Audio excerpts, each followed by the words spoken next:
Assalamualaikum dan salam sejahtera. Di sini saya akan membentangkan tajuk kajian saya berkenaan masalah pelajar Politeknik Banting Selangor sesi 22-23 dengan menggunakan senarai semak murni.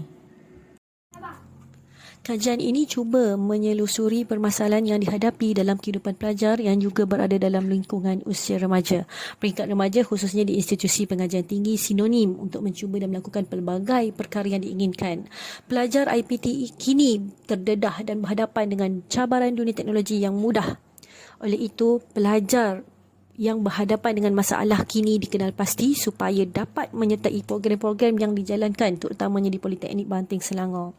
Dengan itu, PBS telah menyahut seruan sebagaimana yang disarankan dalam Pelan Pembangunan Pendidikan Malaysia 2013 hingga 2025 untuk memupuk dan membentuk individu yang holistik dan seimbang.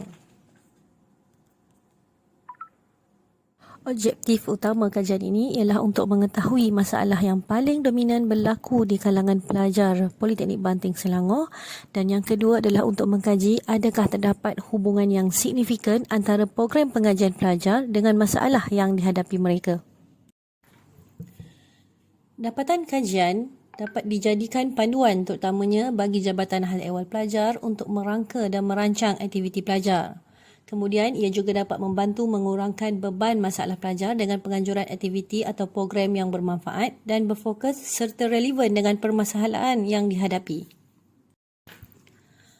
Ahmadan dan Ismail 2008 menyatakan, pelajar perlu bersedia untuk menerima perubahan dalam konsep pembelajaran dan pengajaran, perhubungan dan pergaulan dengan pelbagai latar belakang serta pelbagai tingkah laku dan tabiat pelajar.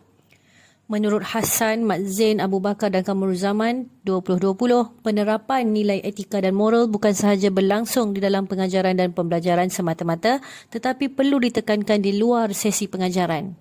Manakala Talib, Muhammad Syafiee dan Yasin 2019 mengatakan bahawa segala program dan aktiviti yang dirancang dan dilaksanakan hendaklah ke arah menangani masalah yang dihadapi oleh pelajar.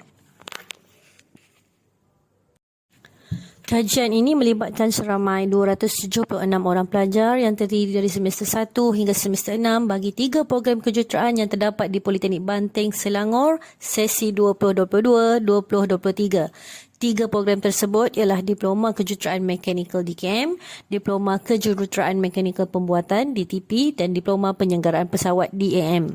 Pengkaji telah menggunakan kaedah persempelan secara rawak untuk mendapatkan sampel kajian. Soal selidik ini telah diagihkan secara Google Form dan juga bersemuka. Kajian ini telah menggunakan instrumen senarai semak murni yang diterjemah oleh Noah 2005 berasaskan Money Problem Checklist MPCL. Senarai semak murni ini mengandungi 11 domen utama. Berikut merupakan hasil dapatan dan analisis bagi 11 domen utama senarai semak masalah murni yang telah diedarkan.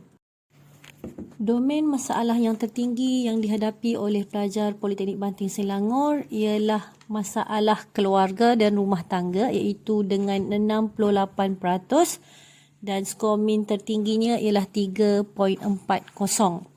Manakala masalah kedua tertinggi ialah berada pada masalah dari segi akademik dan kerjaya dengan peratusan skor 63% dengan nilai min 3.15. Manakala item yang ketiga tertinggi berada pada masalah keuangan dan kehidupan dengan catatan peratus 54% dengan min sama dengan 2.70. Berada pada tahap sederhana dan juga masalah kesihatan dan fizikal dengan dapatan 44% dengan min 2.20 juga berada pada tahap sederhana.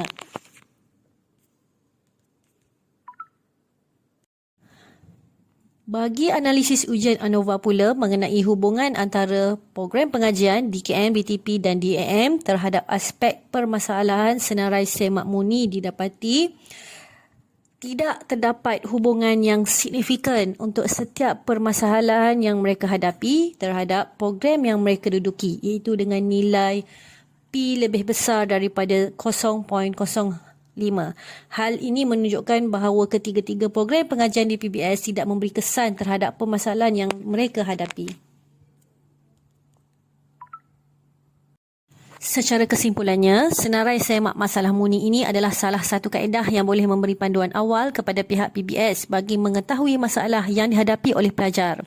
Selain itu, ia turut membantu pihak PBS untuk merancang dan melaksanakan aktiviti atau program dengan lebih baik dan berfokuskan ke arah matlamat membantu pelajar menangani masalah mereka.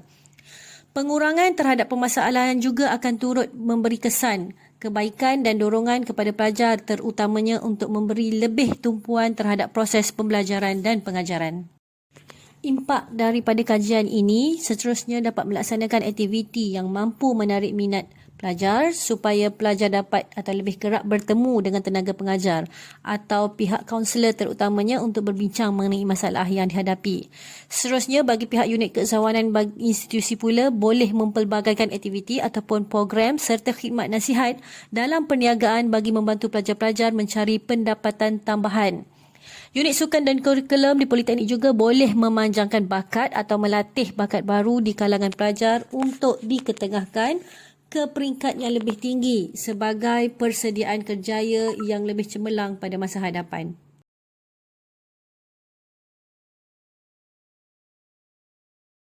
Sekian, terima kasih.